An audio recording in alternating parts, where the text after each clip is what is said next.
Wind gusts that helped push a massive wildfire into Santa Barbara County this weekend were growing weaker Monday, but authorities say the week-old Thomas fire still threatens the coastal enclaves of Carpinteria, Summerland and Montecito. After the fire race west over the Ventura County line and explode to 230,500 acres overnight, firefighters struggled to increase overall containment to 15%. In some areas, the fire burned so fiercely that it left behind a barren and blackened moonscape, firefighters said. On Monday morning, fire crews prepared to defend structures in the foothills north of Carpinteria and surrounding communities from a wall of flames. The unique east-west orientation of area mountain ranges, along with narrow winding roads, make it very difficult for firefighters to battle the fire's western flank head-on, officials said. Instead, crews headed to the residential streets in the south-facing foothills to set up defensive positions. The terrain makes it super difficult for us to position with normal tactics, said Kaylin Ramirez, a fire information officer. While crews stage in town to protect homes, a fleet of fixed-wing aircraft will attack flames higher up in the mountains and try to douse the fire directly, Ramirez said. A reduction in winds Monday was lending a hand to some firefighters. Wind was probably not the biggest factor last night to this morning. It's probably more the complex terrain, very dry and possibly widespread fuels for the fire and the fact that it's a pretty large and ongoing fire, said Robbie Monroe, a meteorologist with the National Weather Service. The fire is in the top 5 of California's largest modern fires. On Sunday, it had surged into the Santa Barbara County foothills, forcing evacuations in the coastal communities of Carpinteria and Montecito. Smoke from the fire has formed a towering pyrocumulus cloud that is capable of creating its own weather and sudden wind shifts, experts say. The fire has also spread ash and particulate across the region, creating unhealthy air quality from Santa Barbara to Bakersfield. The smoke has also contributed to hazardous driving conditions by limiting visibility. If driving in smoky areas, keep windows rolled up and vents closed, urged Santa Barbara County's Twitter account. If you need air conditioning, make sure you set your system on recirculate. As the fire grew Sunday, containment had dropped from 15% to 10%, authorities said. By Sunday evening, the blaze had scorched 230,000 acres. At least one firefighter was injured during the battle when he fractured his lower leg. The Redding firefighter is in good spirits and is returning home, the Redding Fire Department said in a statement Monday. The number of structures destroyed stands at 798, according to the California Department of Forestry and Fire Protection. Wind speeds are expected to be on the lower end of what's been seen over the last week, forecasters say. Over Sunday night and into Monday morning, there were wind gusts of around 20 miles per hour across the lower mountains and foothills in the region of southeastern Santa Barbara County and to southwestern Ventura County. Firefighters are taking advantage of a break in the wind in the Carpinteria area, said Capt. Dave Zanaboni, Public Information Officer for Santa Barbara County Fire Department. The onshore breeze is actually keeping the fire up where we want to keep it, up in the foothills and not down into the populated areas. Zanabone said. Our plan is to take advantage of this weather with aircraft as much as we can. Here in Santa Barbara we had the threat early yesterday morning, where we lost a couple of homes in the Carpinteria foothills. This area, we've gotten a huge break. There are water-carrying helicopters making continuous drops and hand crews and dozers going directly on the fire line, he said. Stronger winds are expected in the afternoon, although nothing like before. There have been an estimated 7,200 orders of evacuation for individuals and 34,000 warnings, telling residents to be prepared in Santa Barbara city areas, according to the county's Office of Emergency Management. The plan for today is to go direct on the fire line wherever we can and take advantage of the minimal wind, Zanabone said.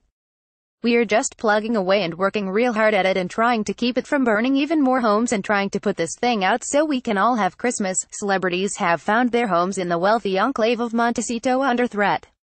Montecito is home to celebrities like Oprah Winfrey and Rob Lowe. Winfrey tweeted, "Peace be still, is my prayer tonight.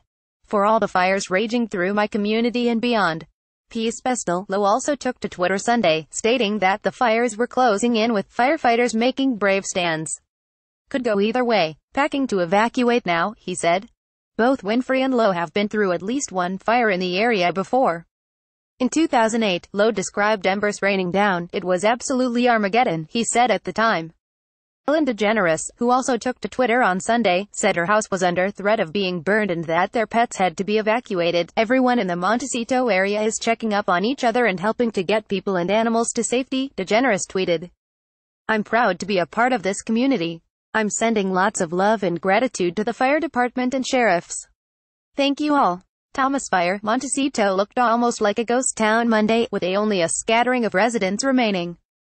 TKE sky was a gray haze and the acrid air stung the throat. Fire Fresno Kings Battalion Chief Roger Rains and his platoon of more than a dozen trucks and water tenders were on hand, however. It was their job to assess how vulnerable the homes north of the highway between San Isidro Road and Park Lane were to the incoming fire. Firefighters in Montecito were going door to door to see who did, or did not, evacuate, which homes had water sources which had good clearance between their property and the forest, and if the homes appeared to be defendable should the Thomas Fire bear down on the community. The Thomas Fire isn't the worst Rains has seen. He was up in Napa County just 2 months ago for the wine country fires, but it was unusual. It's December, he said. This doesn't happen in December. Meteorologist Monroe said the strongest winds are expected more toward the Ventura-Los Angeles County line. Even that is not expected to be particularly strong, but since it's so dry out there it doesn't take much in the way of winds to create those critical fire weather conditions, he said. We'll see wind gusts in that area between 20 and 35 miles per hour. Maybe a few mountain sites might see up to about 40, but that's the most we're expecting right now. The winds near the Thomas Fire might be a little bit stronger from the north later on Monday night into early Tuesday morning, Monroe said, possibly 5 miles per hour stronger. Right now it doesn't look too terribly strong, but really any increase in wind is something to out for given this fire's history. The last time some of the slopes and canyons burned in the mountains east of Santa Barbara was in the 1970s, when 4 firefighters operating bulldozers died in a rollover accident.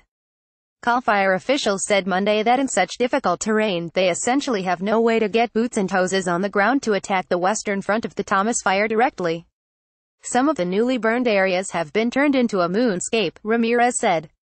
These are typically areas that have not seen flames for decades, and they are now vulnerable to mudslides if heavy winter rains arrive, officials said.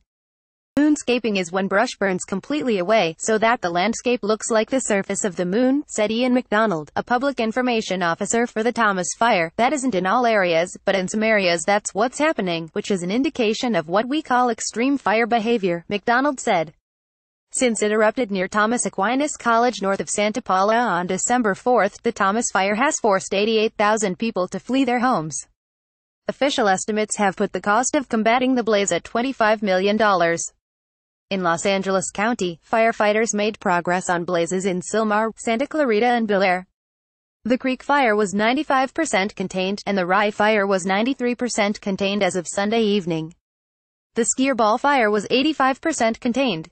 In northern San Diego County, the Lilac Fire, which was 80% contained, had burned 4,100 acres and destroyed more than 100 structures along the Highway 76 corridor that stretches west from the 15 freeway through Bonesall and Fallbrook.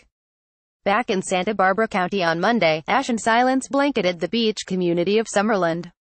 The quaint eateries, coffee shops and wine shops along Lily Drive were closed or empty as ash fell. Residents walked their dogs and checked the daily fire map posted on a board outside the local fire station. Along State Route 192, Laurent Pellerin wore a surgical mask as he packed his red Audi station wagon with winter clothes and snow chains. The 48-year-old home decor store manager was getting ready to drive his family to Chicago for a new job when the fire closed in on his cottage near Turo Canyon over the weekend. Now they are leaving, unsure if their home will survive after they go. It is surreal. We are leaving the fires and rushing to get the snow chains for winter, he said. Across the road, a private wildfire protection unit from the insurer AIG was patrolling one of the high-value homes in the area.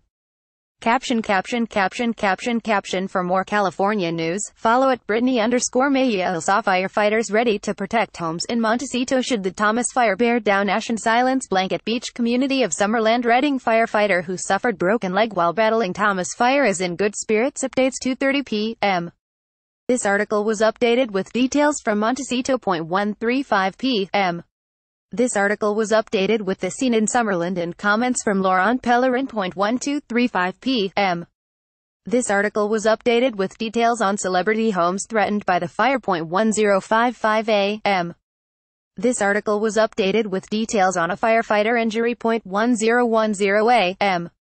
This article was updated with comments from Fire Information Officer Kaylin Ramirez. 9:25 a.m. This article was updated with details on air quality.